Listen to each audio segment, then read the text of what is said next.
Hi everyone, welcome to our Performing Irish Symposium, and this is the first event of the 2021 Clonmel Junction Arts Festival. Our theme this year was Identity, What's in a Name, and we've had some really interesting discussions about that theme, and we're delighted to welcome Paul Halferty from UCD, who is going to chair today's symposium. He'll be introducing our guests, and he'll also be handling the Q&As from anybody who has a question for any of our guests, or indeed a comment on the theme of identity. So I'm going to hand over now to Paul Halferty. Thank you, Cleona. Good afternoon, everyone, and thank you for tuning into this discussion, which is called Performing Irish, a symposium that asks how life in Ireland today, in all its diversity, is represented in theatre and performance. Perhaps more than any other art form, theatrical performance on the island of Ireland has been the medium through which questions of Irish identity have been asked, tested, tried, propagated. From the Celtic Revival and the founding of the Abbey to the present day, theatre in Ireland has played an important role in imagining who we are, our concerns, and representing ourselves to ourselves, here and beyond these shores. And while I think it's safe to say that theatre has played a particular, even special part in representing and propagating certain ideas of Irishness, this is not to say that all the complexities of the lives lived on this island have been represented or equally represented. In the history of Irish theatre, many were left out. Not simply did some people not see themselves represented on Irish stages, or these representations might have been called into question, but the people who were making this work has not always included people from diverse backgrounds and experiences. And we need only look at the Waking the Feminists study recently published in the last few years titled Gender Counts to see how one metric, gender, functions in terms of access, the type of work done, and how gender functions in terms of inclusion and exclusion. Although today we will most likely be talking about the professional theatre, I also don't want to be too simplistic or too general and when we speak about theatre and performance in Ireland today. I would like to suggest that theatre and performance is a hugely multiplicitous set of actions and institutions that are enacted by a great range of people all over this island every day. So in professional theatres, in amateur theatres, community theatres, in drama schools, in national and fee-paying schools, in pantos, in the arts councils and county councils, in underground clubs and venues, and we could go on. With all of this said, and these complexities in mind, I will suggest that theatre and performance has two sort of interrelated tracks or parallel tracks. What actually happens on Ireland's stages, who is on stage, what stories are told, the people and worlds that are imagined, and the material conditions under which these performances are created, produced, and received by audiences. So who's involved in the production? Who makes decisions about production? How are these decisions made? And who are in the audience? And very importantly, I think, who is not there? In an age when the diversity of people on this island is increasing, when conceptions of identity are proliferating and pluralizing, this panel asks us how theatre is representing us today. What is the relationship between Irish theatre's representations and the realities of people living on this island today? So it's my pleasure to introduce you to our panelists. I will introduce them briefly and then ask them to speak about their work in the context of theatre performance and identity in Ireland today. And then we'll have an opportunity for questions. Well, actually, they'll speak to one another, and then we'll have questions for an opportunity for questions. So I want to check if our first speaker has been able to arrive, Rosaleen McDonough. Oh yes, great. Hello, Rosaleen. I think your mic might be muted. There we are. Hello. Hello. So I'm going to now introduce Rosaleen. It's my pleasure to do so. Rosaleen McDonough is a traveller woman with a disability. Originally from Sligo, she was the fourth eldest in a family of 20 children. She worked in Pavee Point Traveller and Roma Centre for 10 years, managing the Violence Against Women program, and remains a board member. She is a regular contributor to the Irish Times and has written ostensibly within the framework of a traveller feminist perspective. McDonough's work includes Mainstream, The Baby Doll Project, Stuck, She's Not Mine, and Rings. And she's published a book called Unsettled, I think this year, and has a new play, Walls and Windows, which is coming up at the Abbey. Rosaline has a BA in Biblical and Theological Studies, an MPhil in Ethnic and Racial Studies, and an MPhil in Creative Writing, all from TCD, and she holds a PhD from Northumbria University. Please welcome Rosaline. Hello. First of all, I'm not going to apologize, but I'm going to say my speech may take a few minutes for everybody to tune into. So just bear with me. And Paul, if you ask me a question or tell me what you want me to do, that might work better. But please slow everything down. People talk about diversity and equality in theatre, and that's all very fine as a theory, but in reality, it means lots of things, and one of those things means slow down. Sure. Well, I actually, Rosaline, I think I would really love to hear what your thoughts are on those ideas of diversity and inclusion in theater and performance in your experience of theater performance in Ireland, and what other thoughts you might have about these ideas or these issues as they are lived for people on the island today. Okay, so maybe we just throw out some stuff that's already in the public domain that I would have written about resistance and representation. And I think Irish travelers have always had a role in the canon of Irish theatre and literature. However, that role is somewhat problematic by way of we're written by a settled lens, more often men, but women have done it. And in doing that, they have caricatured us. We're the beggar, the whore, the thief, the Amadon, all those negative, one-dimensional, loose kind of characters that are often, particularly with John B. Keane, relates to Shakespeare. Sometimes we're the wise,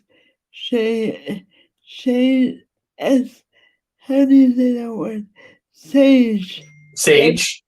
That nobody really listens to or nobody really understands. And we're there as a kind of a comedian role as well as an informer or I suppose I would find all that kind of problematic. Then on top of that, I would add a kind of a history of racism.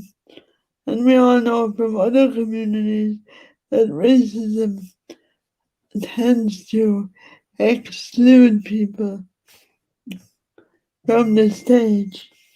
And I suppose for me that's a problem. And as a writer, my difficulty is, well, there are lots of difficulties, but the biggest gigantic difficulty for me is I want to write about the world I know. And I know about being disabled. I know about embodiment in a particular location. I know about traveler ethnicity. And it's really difficult to get actors, directors, technicians, other traveler writers, traveler critics. You know, all my work has been critic from the lens of a settled person, and there's always that kind of an unbiased, racist, tokenistic sentimentality attached to that. So the lack of peers, I also would say, in terms of being a female with a disability, when we talk about waking the feminists, equality is all fine and good, but equality for whom? What kind of women are we talking about? And also, I suppose, when we think of access and participation, employment, all that stuff, again, disabled people in Ireland have been really, really left out. And if I could read you one quote from, I'm reading a book at the moment called At the Intersection of Disability and Drama, and it's an anthology of new plays by disabled writers, and I love it. But in the introduction, Niall Marcus says, disability is not a brave struggle or courage in the face of adversity. Rather, disability is an art. It's an ingenious way to live. And for me, in every play, in every writing, in everything I do, and how I position myself in the world, not how other people position me. I would always work from a disability perspective. In my new play at the moment, there's a reference to disability in all my work. You know, if it's disability themed, there will be a reference to race, ethnicity, or nationality. If it's traveler focused, there will always be a reference to impairment and disability, disabled lives, and disabled identity. However, Paul, sometimes getting that past a director, that's the hardest bit. They don't seem to be able to imagine or envision that we don't live in a vacuum, that when I write about disabled women, I'm not necessarily writing about myself or about a particular impairment. Rather, I'm writing a story in which one of the characters has an impairment, and whether that impairment impacts on the play or the narrative, they're kind of irrelevant or dependent. I feel I'm wafting along. Do you want me to stop, or do you want to ask me something? Well, you know, we might. I think that's you brought up a lot of ideas that I think that can move into the rest of the discussion. So what I might do is ask the next speaker to also speak, and then we'll come back as a kind of group and discuss these ideas together. So thank you very much for that, Rosaline. And we'll be back. I'm going to introduce our next speaker. Romy Kruanis is an intersectional, interdisciplinary artist and arts worker. One of her areas of expertise is connecting artists and ideas in new and inclusive ways. She is co-founder and artistic director of Rather Gather Arts Collective. She has been based in Ireland for over 14 years. Originally from Argentina, she grew up in Italy and speaks 5 languages. In Ireland, she furthered her training and obtained a Bachelor of Arts in drama and theatre studies from Trinity College Dublin. She's now studying an MA in playwriting and dramaturgy from NUIG. She successfully completed the International 11 residency in Borstingen, Germany in 2018-19, and the Rutligen Museum. In 2019, she was selected as one of the artists, part of the New Voices of Ireland series, as well as Dublin Theatre Festival's Next Stage. She has been awarded a 2020 Arts Council bursary, and Romy is a full-time dreamer, maker, and shaker. Thank you, Romy. Yeah. Hello, thank you. Thanks, Paul. Thank you, Rosaline. It was beautiful. I hope my accent is clear enough and I don't speak too fast. I do have the opposite problem that when I get excited, I can speak very, very quick. But it's a pleasure to be here. It's an honor, and I'm really thankful. I'm thankful. It's very hard for our voices to be heard in contexts like this. And I found in the past 8 years in Ireland, in which I've been focusing on this craft, that there's not many occasions in which people from diverse backgrounds can converse and discuss and even have different opinions, and maybe, move on from the fact that, okay, let's agree to disagree, or this is how I see and this is how someone else see it. Sometimes my experience is that there is almost an aversion to disagree, and even an aversion to sharing one's own true opinion when it comes to aesthetic, when it comes to art, when it comes to feedback. And I guess, this created a whole other ecosystem of people that actually enjoy constructive criticism that goes to the core, that goes to different depths, and knowing ultimately something that I feel in Ireland sometimes is not well known in a lot of circles, which is people have the right to dislike your work. People have the right to dislike your art. And there's not such a thing as good art and bad art. This is worth it and this is not. There is different type of art, obviously with different funding, obviously with different influences. And all of this art has the right to be there. And is, on another hand, then there is a kind of maybe post-colonial view, an Anglocentric exaltation of something that comes from a certain part of the world, or made originally in a certain language by certain names. And that maybe has a different layer of, I guess I would call it fashionability. I'm also a poet. I make up words every now and then. That's the beauty of knowing many languages. In the end, you just make up your own.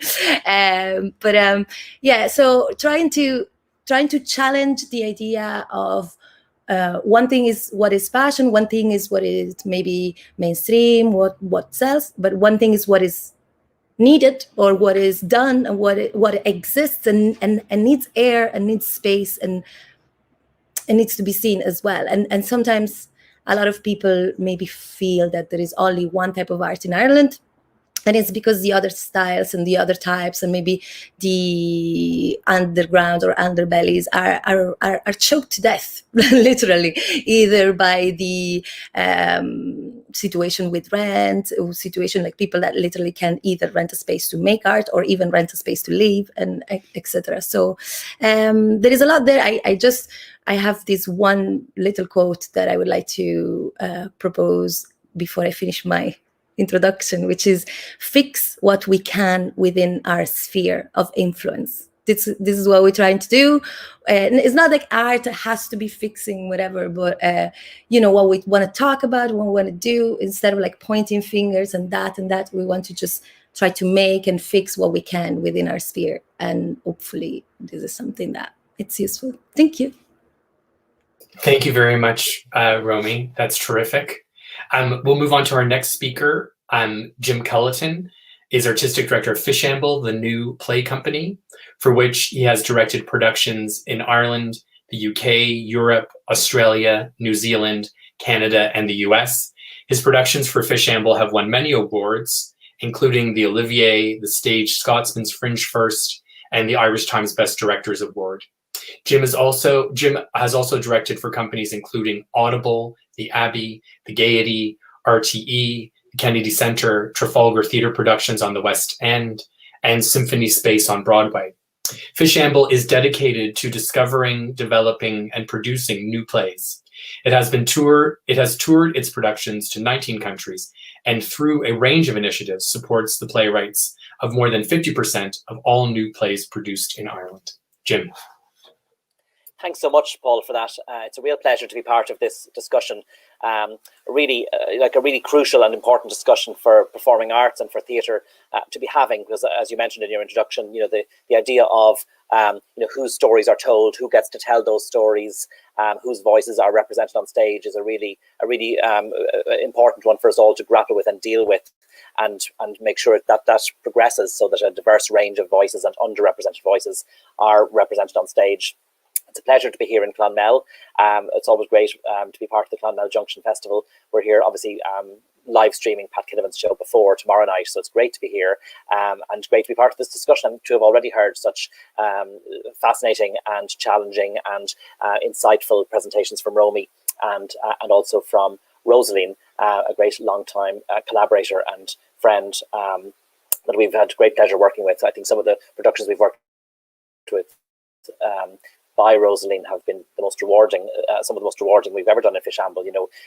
Producing Mainstream with the Project Art Centre, bringing her play Rings with plays by other writers with disability to the Kennedy Centre in DC, as well as in the project, and Rosaline's play that we did on the first anniversary of Traveller Ethnicity, Running Out of Road. Like some really great experiences that were so rewarding for us as a company, and I think a company dedicated to new plays like Fishamble, we really want to feel we're grappling with the issues that we're living through, that we're representing underrepresented voices and bringing stories that are urgent and vital and important to be heard to the stage. I think that's one of the great things about theatre, really, I suppose, that it really helps to generate empathy. You see the world from someone else's perspective, you see the world from someone else's shoes, and it's really important that theatre organisations and companies, I suppose, kind of continue to bring stories that matter onto the stage. We were working on a play by Sebastian Barry called On Blueberry Hill recently, and I remember in rehearsal Sebastian said that he thinks one of the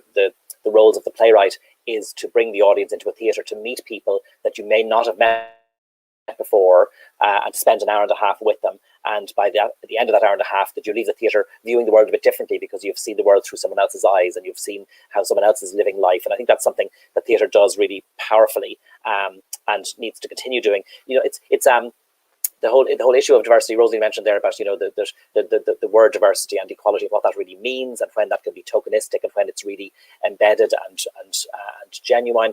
I think it's for us in Fishamble, I suppose we have a genuine commitment to diversifying the range of voices that we hear on stage. And you mentioned, Paul, earlier in your introduction, the Waking the Feminists movement, which is 5 years old now, and Rosaline referenced it as well. I suppose one of the things that Fishamble was part of a working group of 10 arts organisations to try and create gender equality policies. And one of the I suppose, to bring an element of kind of hope into it, I suppose, even though there's a big journey to go on in terms of diversity and equality and inclusion, I think that sometimes simple steps really do have an impact as well. So, we were working on an initiative called Show in a Bag, which has now developed into a scheme called Duets, and we were with the Irish Theatre Institute and Dublin Fringe Festival, and we were and we just kind of felt, well, how can we make sure there's gender equality in terms of the people who apply for this and whose projects come to fruition.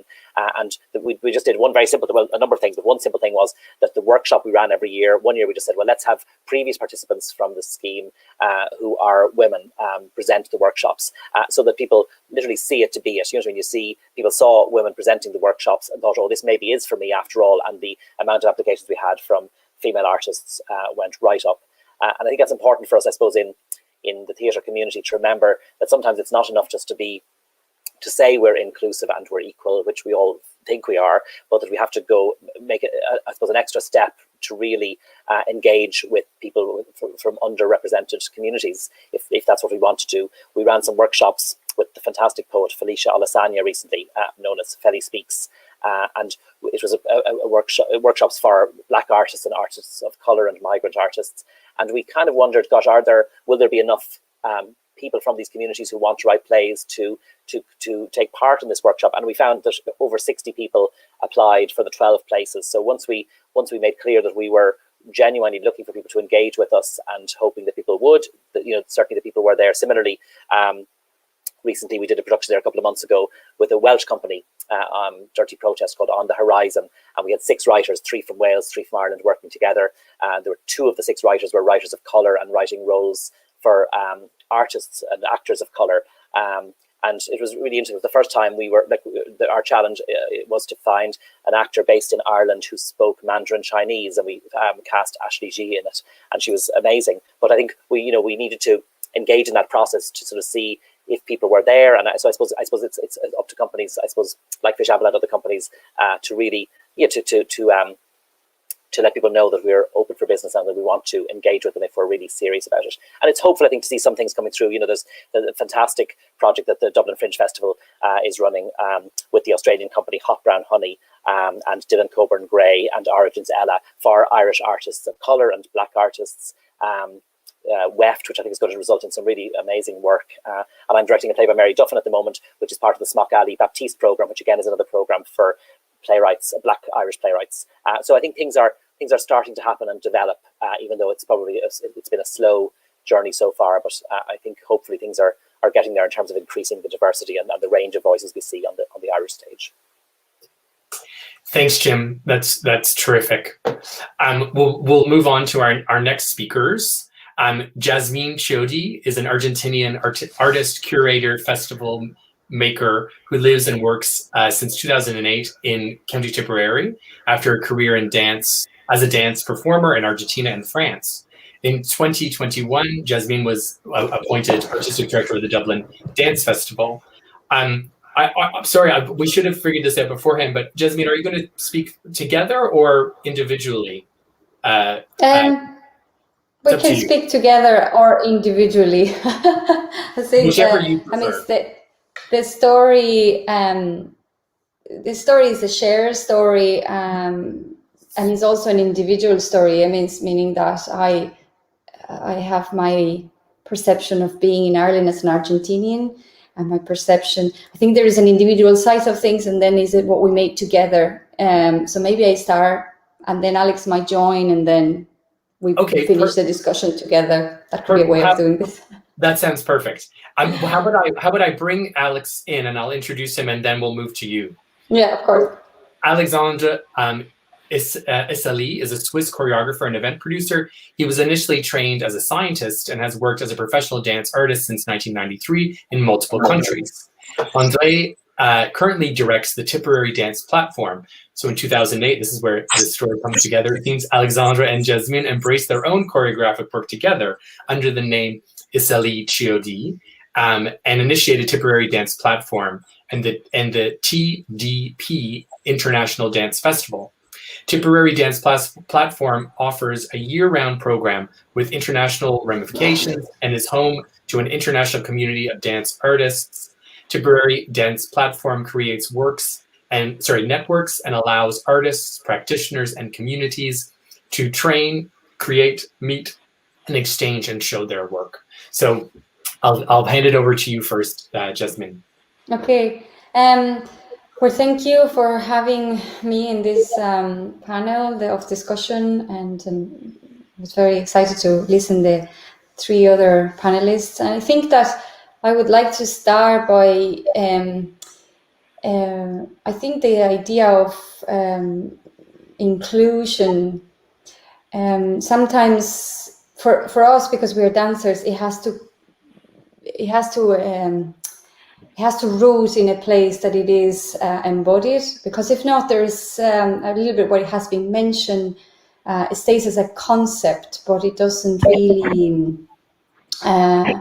it's not vivid enough. So what we have been doing here is to try to bring forms and opportunities for people to actually live this through their bodies.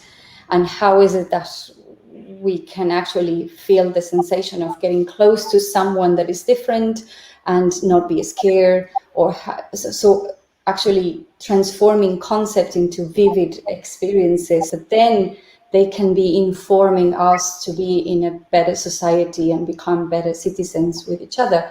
I think dance has a big role to play in the change of cultures in general, and particularly in Ireland, because we will have, we come from the history of inhibition in their bodies, inhibition. And so the idea of accepting your body, accepting who you are, accepting who is the other, that's one of the things that for us has been part of the work, and directly putting programs to address this by working with children in national schools, or working with elderly women, working directly into different types of communities. It hasn't been easy. I mean, we are talking about dance, an art form that is not recognized as a profession in Ireland yet. So we are also talking about an art form that in the county, when we arrived, it was only associated with competition and who is the best. So then if you're not the best, so then you don't do it anymore. So it took us a long time in the beginning, first of all, to us to become less foreigners to the people. I think that's also like you're trying to bring new forms, and you trying to open people's mind on what can be possible, and who, what can be seen, what can be enjoyed, and what can be practiced, but is being brought by someone that is foreigner, that is not the same as themselves. So that was the first barrier. I don't look Irish. I don't speak perfect English. So all of that, it was a bit like a work in progress for me as well, because in maybe other continental countries, and of course in capitals, we're talking about a rural space here as well, and we're in rural Ireland. So all of that took time, and took time to me also to accept and to understand. There is a lot of give and take into seeing how is it that we can get closer. And I think that when you are the odd one, means like you're not the one that is similar, you also take all the attention, because you are the exotic one. So it's a double thing, it's kind of like I get close, but then I don't know what she wants. So all of this perception of a space, getting close or getting far from someone, is something that we as dancers perceive very much in our bodies. So it was just about devising and seeing how can we do that every day a little bit better. I think that we have a very interesting story regarding Tipperary Dance Platform, and how we started to ground from the bottom down all the way into becoming an international dance festival, into generating international connections, into bringing foreigners, into bringing other skin colors, other type of people, other ways of speaking, etc., onto the stage of Tipperary. But that started from a place of really encountering people in where you are. This is not about imposing policies, because that's, we need to be careful as well. Like now is an issue. Now it has been an issue always, and people have been working on the ground always. It's just sometimes it didn't have the money. Now there's money, which is great to develop things at a larger scale and to really address it. Thank you. Will we move now? We'll hear from Alexandra. Okay, hello. Yeah, thank you for having me. It's all been said. No, yeah, I will try to. I was thinking about something as other people were talking. I come from, I'm a white, blue-eyed individual. I come from one of the most privileged countries in the world. I grew up in Switzerland. So I basically grew up in privilege, and I thought it was normal. I also grew up in one of the most, I suppose, one of the countries that maybe has the highest obsession with equity and equality. It's very constant in that culture. Alex, sorry to stop you, Alex, but your sound is very bad. Yeah, could just put yourself closer to the microphone or something. Is it better now? A little bit, yeah. Yeah, we weren't hearing you. Yeah. So Yeah, I that's was better. saying, Yeah. Better. I was saying I grew up in a country of privilege, but I also grew up in a country that has a very strong sense of equity. And I suppose, and then I had a career outside of Switzerland pretty early. I was in France and I became a dancer. And I think one of the key elements when you're a dancer is you can't be too theoretical. It becomes practical because it's immediately about your own limit. It's immediately about my own perception of myself. And when I hit a wall, I hit something real. It's not just about the conceptions I have, somebody being different. So when you're a dancer, I think it's quite hard to be very closed, to have a very closed mind and to be very, I don't think I've met any racist dancer, for example. Now we can talk about, of course, we all have discriminations. I may have racist behaviors. We know it's all there, but globally the will, I suppose, and the openness of mind is there in general. There's something about addressing things from the individual and from the embodiment that I think for us, for me and for Jasmine, in the way that we've tried to develop the work is quite essential. And it really roots in this idea that you address an individual and we work from the ground up. And I think when I came to Ireland, I kind of hit a wall really, because I hit a sort of cultural wall. I suppose for the first time I felt discriminated for the first time in my life. Although I had minor experiences in travels, but globally, as the place I was living in, I had that perception that I was not really being perceived for what I was, or I wasn't actually having a clear understanding of the culture I was trying to evolve in.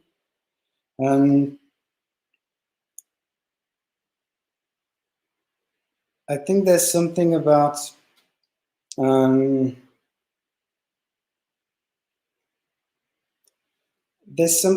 that experience of being a dancer that always led us to be a bit wary of maybe the policy and to be more, I suppose, confident in what happens from the ground, person by person. And I think we had the idea quite early in the work we tried to develop that we were just trying to plant seeds in a place. So we were not trying to be frontal or confrontative or trying to disrupt something that existed, but just to bring the new ideas. And so we brought in our ideas, but we also brought in fairly early artists from outside that would work in very different ways from what we would be seeing here, or people who would come from very different backgrounds. And we knew that this would sort of disrupt maybe the thought pattern that was existing by bringing new information in a certain culture, and just by bringing it that element of diversity that would start shifting people's minds. I think we've started to do this more from the professional side. So we worked a lot with professional dancers, bringing people to teach masterclasses, to generate laboratories in which people would change their work process by discovering somebody else at work. And that gives to me a sense that people open their own experience, because it's all an embodied experience of hearing different voices, and start to give the possibility personally to perceive that inside ourselves there might be different voices. One aspect of Irish culture that I find quite striking, and that might be a level of misinterpretation that I do have, or misunderstanding that I do have, but one element I find is quite striking is its level of homogeneity. It seems to be so homogeneous. And to me, when I see a culture that is very homogeneous, like we can see, maybe we were in Korea spending months of work, when you see a culture like that, I'm a bit suspicious that if there's that level of homogeneity, well, then people have to repress a bit of their own diversity in order to adhere to that level of homogeneity. And so I suppose the work we've done was almost like an allowance we're trying to give to people to hear their own voices and their own diversity. And I think that's probably the first step maybe into the ability to see the difference, hear the difference, and maybe allow the difference to emerge and I think the work we're doing more and more, and that word has been used by other people before me now, is the idea that we are trying to give voices, allow people to find a way to carry their own voice, sometimes to identify it, and then to be able to speak their own voice. Yeah, I could go on like that. Thank you very much. So if we could bring back maybe all of our speakers, and I'm going to ask if you want to speak to one another, but I will say sort of first that there was a number of sort of interesting themes and ideas that have been a lot of interesting themes and ideas that were brought up. But among them that sort of resonated with me was the ways in which theater is embodied, the ways in which theater and performance and dance is a thing that happens in spaces and networks, and that those networks need to be changed sometimes, that sometimes we don't see the network until we are forced to, and that we have to be engaged with really engaged with thinking about ourselves and others in these spaces, and in these networks of making work. Difference was something that came up quite a lot. You know, being able to experience the engage with the experience of people who are not necessarily like ourselves.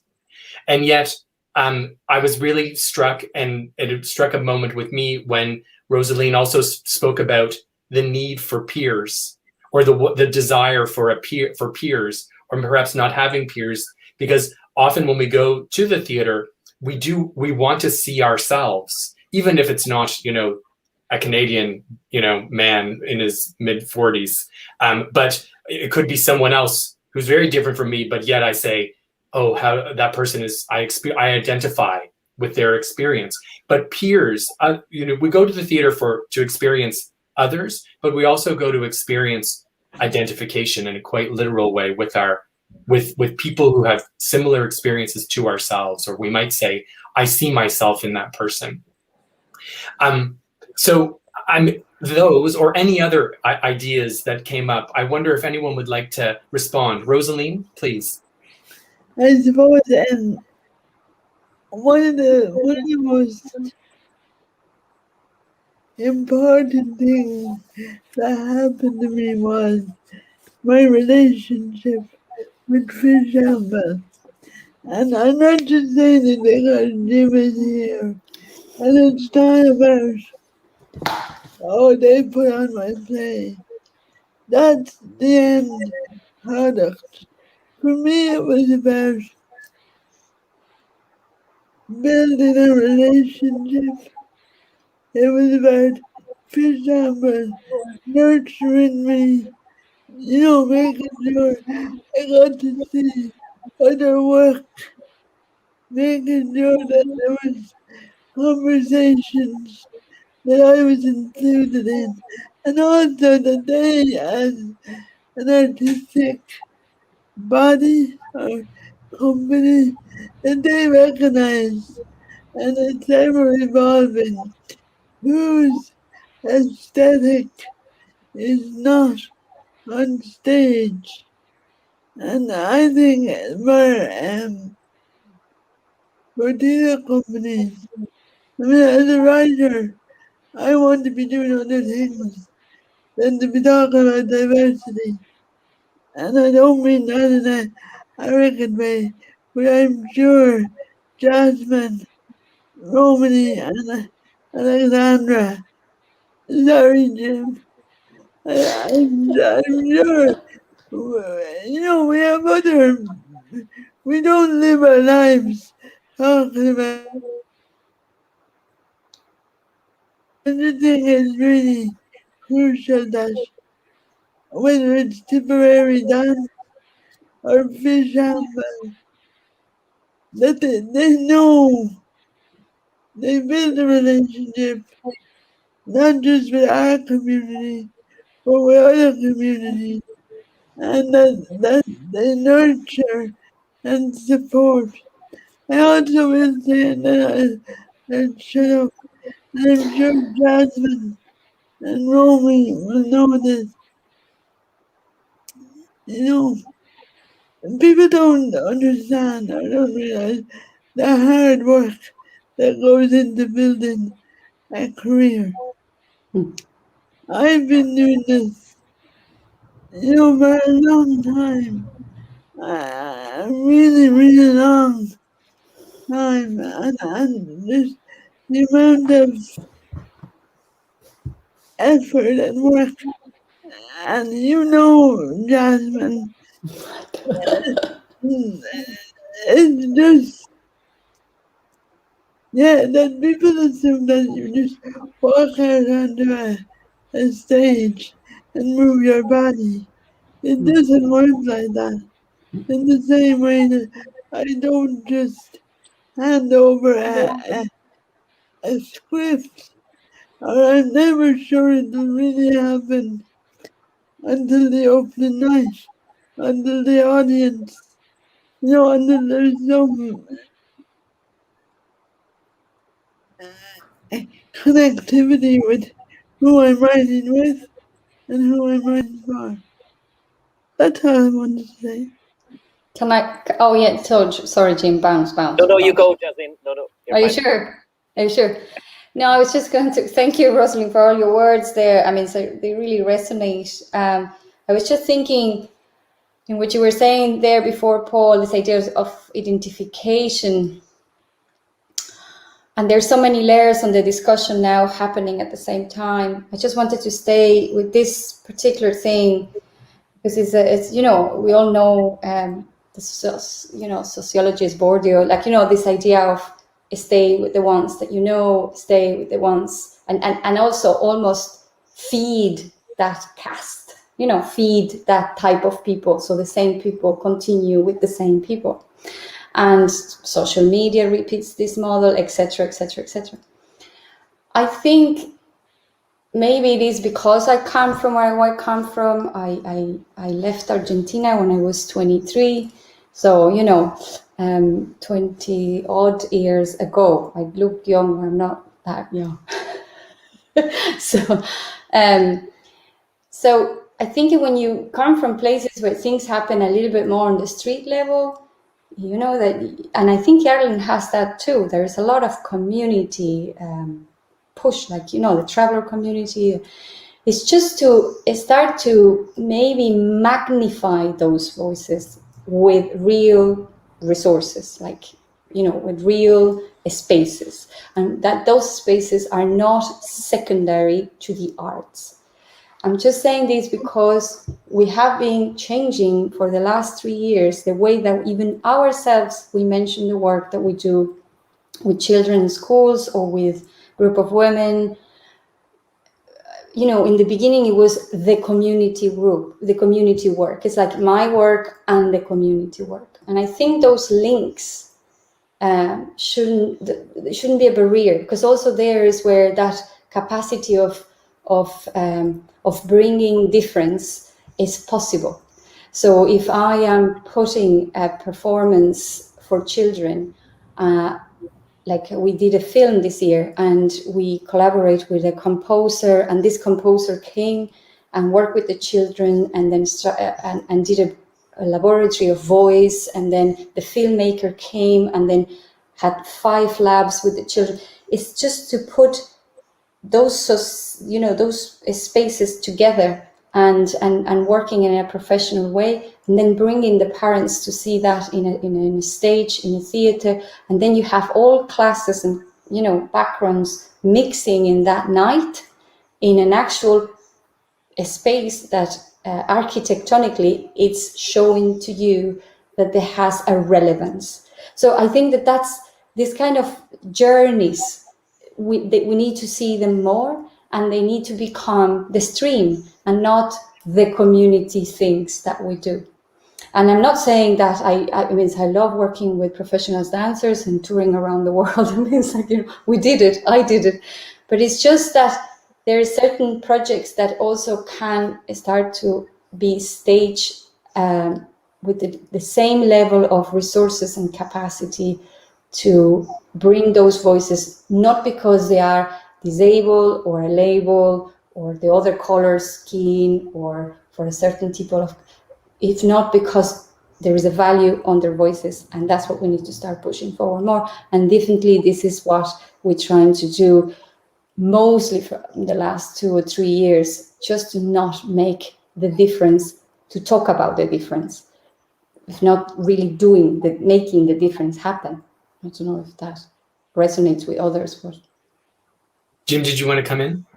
Yeah, thanks, Paul. Just really to chime in and agreeing really with what Jasmine and Rosalie was saying, but also just to thank Rosalie for her very kind words about working with Fishamble. It's such a pleasure to work with Rosalie all the time, and such a sort of a vital, important, creative, provocative, brilliant playwright such as Rosalie. And she's too modest to mention this, but I'm so thrilled that Rosalie is going to be the first traveller playwright to have her work represented on the main stage of our National Theatre on the Abbey next month after over 100 years.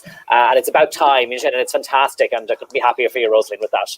And just, I suppose, like, so many things that are coming up, like Alexandra, what you said about the homogeneity, what you're saying, Jasmine, about resources, I think that is so true. I think there's a danger that there's been I suppose, a vicious circle, that if people who are, like Rosalie, when we were working together, like it was sometimes quite difficult to find traveller actors and professional actors with disabilities. But of course, that's because of years and years of people, marginalised, not seeing themselves represented on stage, not thinking it's for them, not training, the resources not being there. And you'd hope that there's kind of a turnaround, that we can turn that into kind of a virtuous circle, that once people start seeing themselves being represented, that they will then realise that this is a way to express themselves creatively, and that the opportunities and the resources will come with that. And certainly, it's from an acting point of view, people like in their 20s, there are so many actors of colour coming through in the Lear and other places that you can see that is all changing, certainly, and changing in a really great way. Great, Romy. I was going to say, so Romy and Alexandra, maybe we can comment, and then we'll go to questions from the audience. Romy?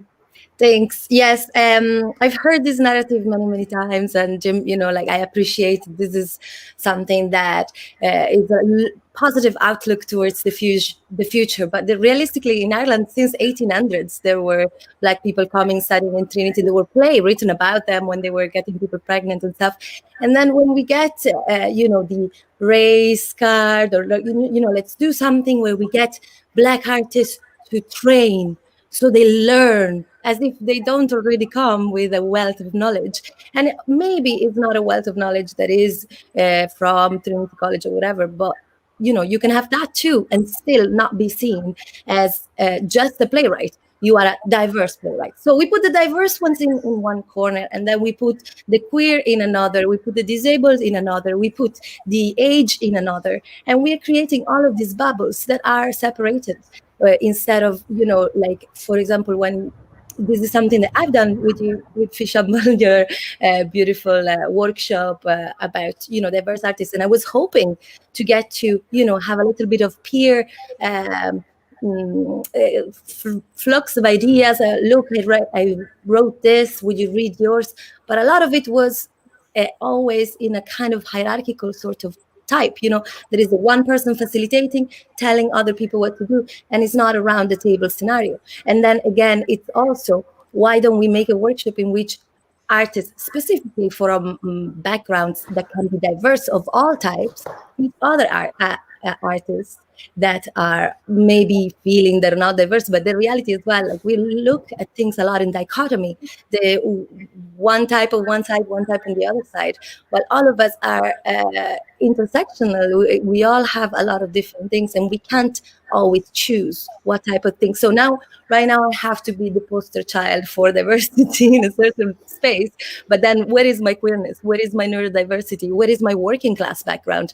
Because, I can be diverse, but a lot of time when I work in the art, a lot of diverse people in the arts are not from working class background. And so our way of talking, our way of deciding how to dress or how to be in a space like this is totally different. So the difference also in between, it creates as well an idea like, okay, so we have Black writers or diverse writers from another background in one place, and they all have this thing in common. But what is this thing? The fact that we've been mistreated, but Alexander's been mistreated too, or anyone have had this. So like the human condition condition at the bottom we're not looking at, and we're still dividing, and we're still hoping for the future and the kids, and they will grow up and they'll go to the Lear.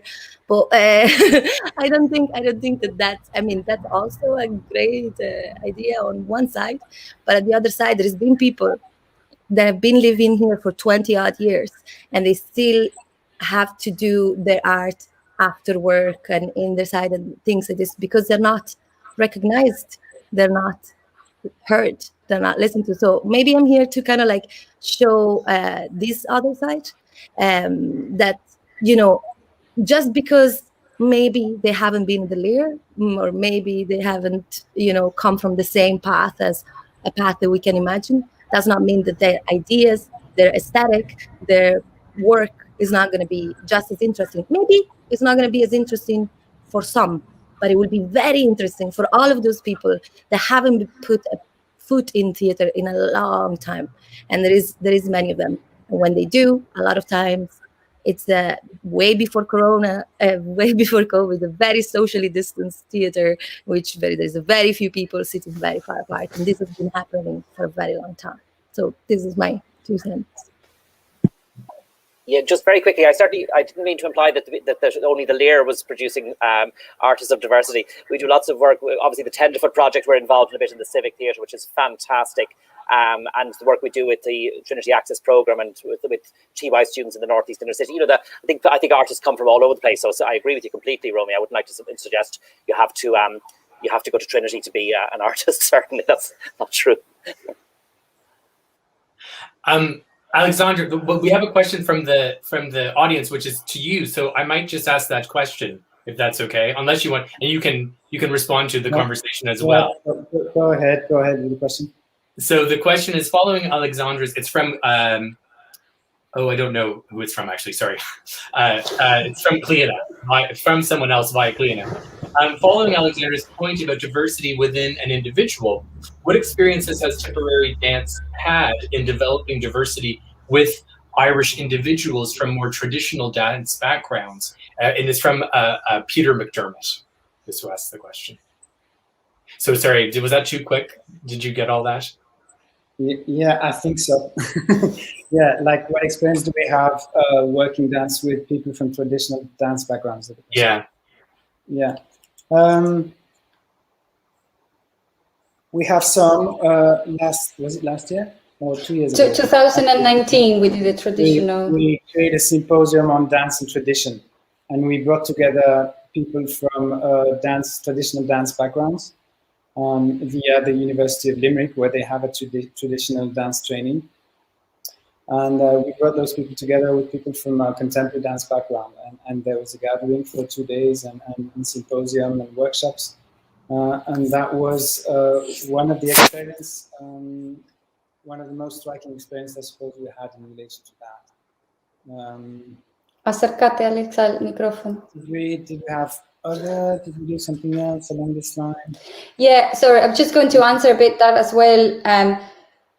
I think the way that we encounter traditional dance in Ireland when arriving to County Tipperary, the first thing that I will say is traditional dance in Ireland is also doing its own work on trying to diversify their formats, their way of seeing dance. There is studies being happening, as in the University of Limerick, and then that particular symposium, it was very interesting because we brought Greek people with Spanish and with French and with Irish traditional to discuss not only traditional dance as a format, but the way of how sometimes these more social and traditional folk dances have been the way of transmitting dance into societies, into communities, a much more easy and direct way.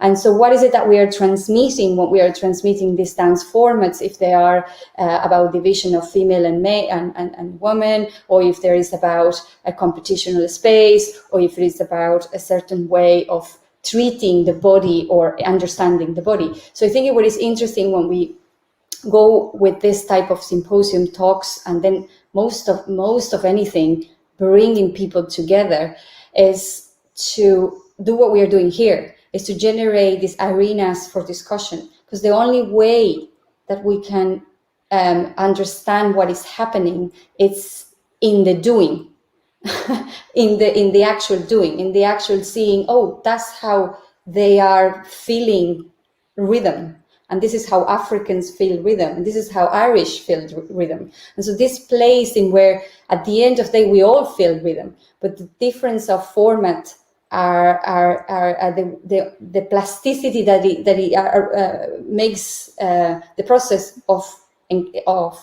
doing those workshops together or talking about it together. That's the way that we have been addressing this, we'll say, barrier or frontier between Irish traditional and contemporary. I think personally, as you say before, certain people want to keep status and keep a little kind of hierarchy. It's very hard to say, you know, who is the winner, and what if there is no more winners? What if there is no more first prizes? What if there is no, what if we're just dancing because we like it? So all of these things, there is a mentality that it has to be changed with it, but we can't change the mentality. We need to change the value system, and that's more underground work. And keep doing the plays that Rosalind is doing. Keep putting it in stage, other type of bodies. Keep putting on stage. When we do that, people say, "Oh, it's relevant. It's poetic. It's art. It touched me. It surprised me. It changed the way I'm seeing things, and some things start to maybe progress." I hear Romy. And I am agreeing that, this is a long-term story. This is not now, neither was yesterday. This is 200, like this is legacy of legacy of legacy. But it will be worrying if we stop talking about it. So, or if we stop doing things about it. So I'm a big believer, and my home history, it's that, directing Dublin Dance Festival this year, who would have think that?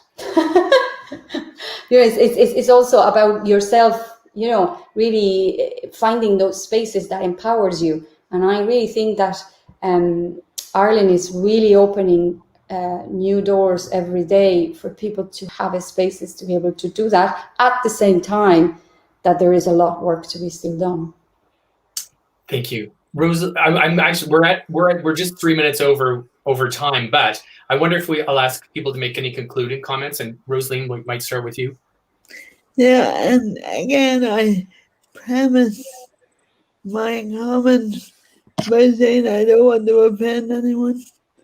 We are where we are, but at the moment, there seems to be a whole industry of diversity going on, and sometimes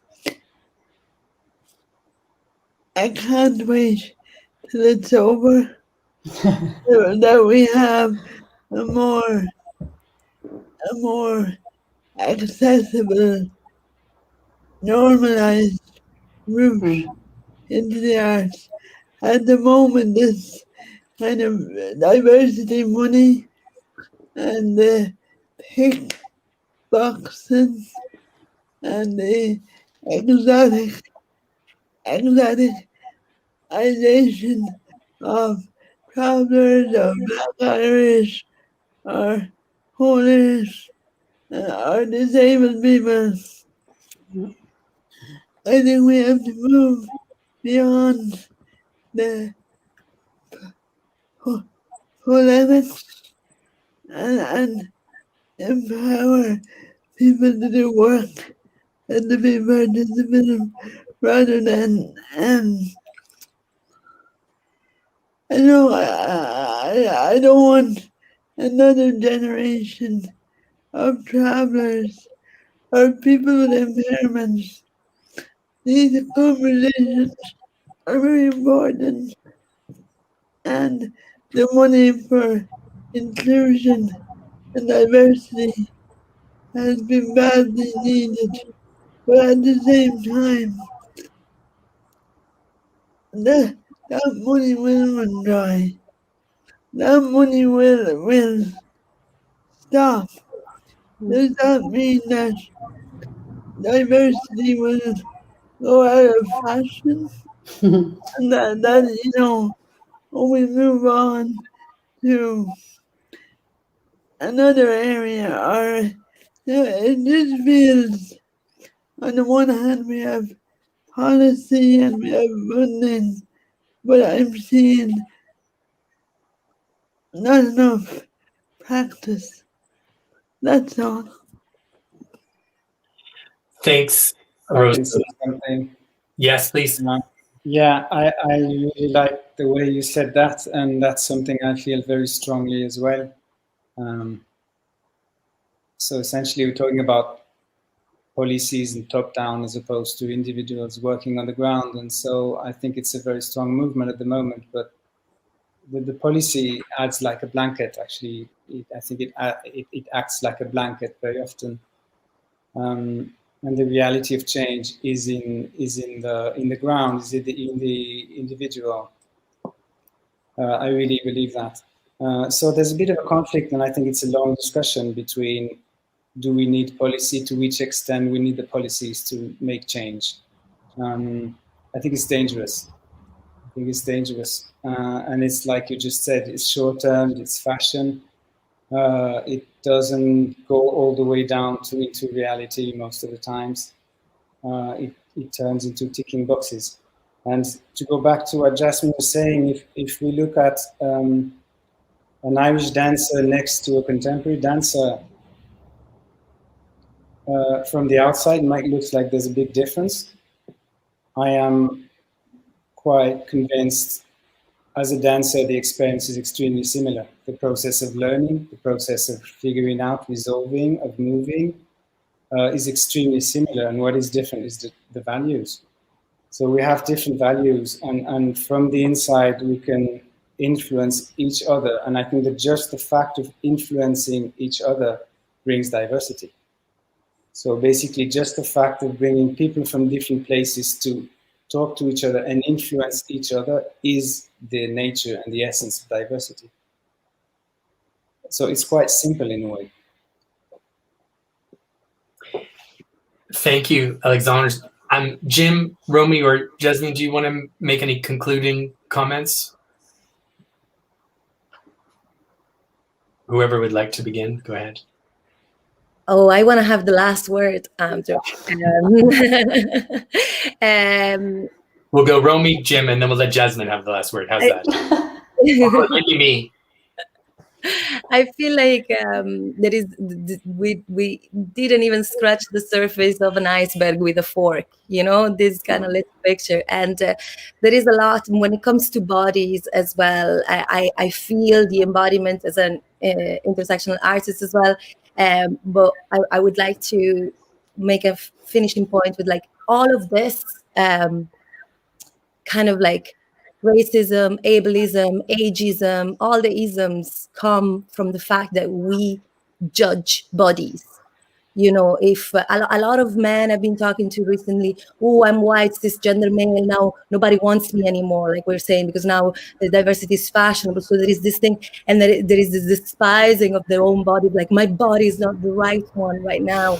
And I feel like, we all maybe could dance a little more or inhabit our bodies a little more, but we have been trained from junior infant, from age of 4, to sit down, forget our bodies, forget everything, and go up to our heads, and then we get stuck in our heads, and we use 50% of our heads. I'm not sure about you, and this is totally made up, but I certainly do, to give out to myself, to say I'm not good enough, to say I'm not going to be able to do this and that, and what I think and what I do and what I believe and what I like is not going to be liked by anybody else. Now, thankfully, and thanks to Rather Gather, we are a network of people that feel the same way, and we get together and we can say like, oh no, actually I like that and you like that, and I feel like getting together, it's the revolution, and it's what we want to do.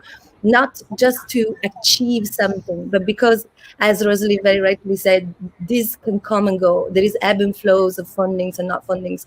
Rather Gather wasn't fashionable 5 years ago. Now maybe we are getting it a bit more, but we are ready. Like nobody probably in a few months will want us to do anything, but we're going to get stronger in that way. And you're all welcome, and please join us. And we're open to conversation with organizations and artists and everyone to kind of like address the fact that what we have in common is way more than what puts us apart. And what we have in common, we all have a body of some sort of shape or form or whatever background. And we all want to be able to celebrate these bodies together, online, script, whatever. There's many ways, to each their own. But hopefully, I feel like there is a little bit of a self-congratulating. It's actually not just me feeling. I was doing the transcultural mediator group with Rua Red, and then the theater forum artist group, working group as well. And there is a tendency, like this conversation like we're having now, this is refreshing. A lot of times, just there is almost like just the introductions, a bit of a self-congratulating attitude. This is what we do. This is what we do. Look at what we do, and then we move on. As in, like something is happening. We know something is happening. Something has been happening for a long time. What we need to know now, I feel, is what's happening next, and how are we going to help each other and move together to keep on going? Because for sure, a lot of beautiful things have been happening, but a lot more need to be done.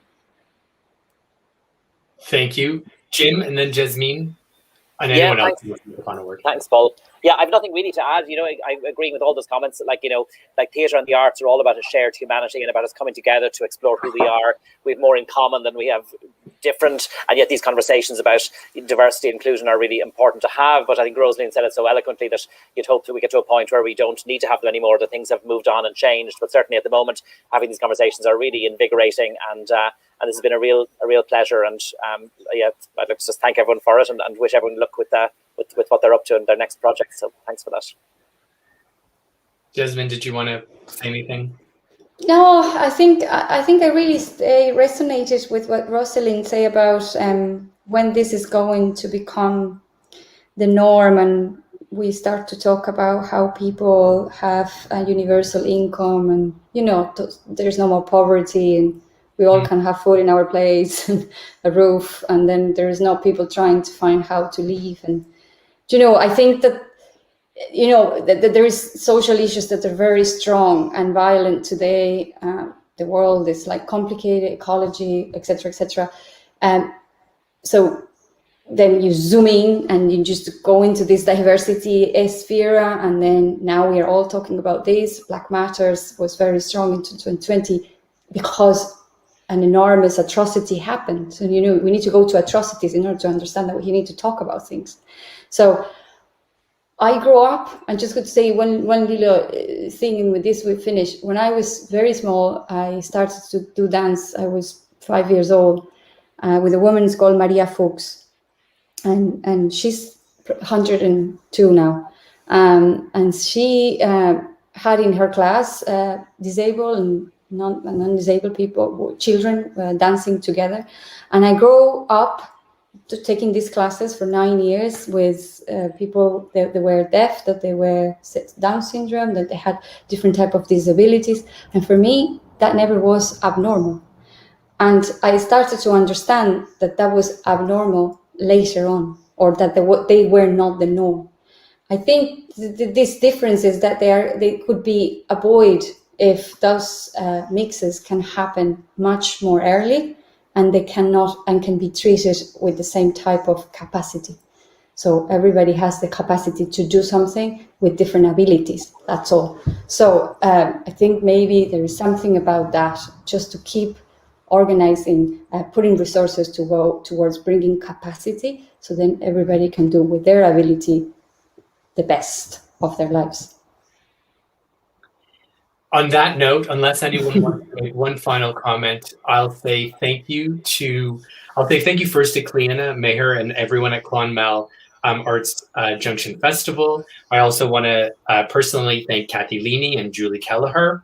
And I want to thank finally all of our speakers who have given us so much to think about. So much to think about and have shared their time with us. And And then anyone out there in the virtual world, I don't see them, but who come and tuned in and listened, thank you as well. So I think with 15 minutes after, thank you all very much, everyone. And I hope you have enjoyed this and found it so thought-provoking. I know I have. Thank you. Thank you. Thanks very much.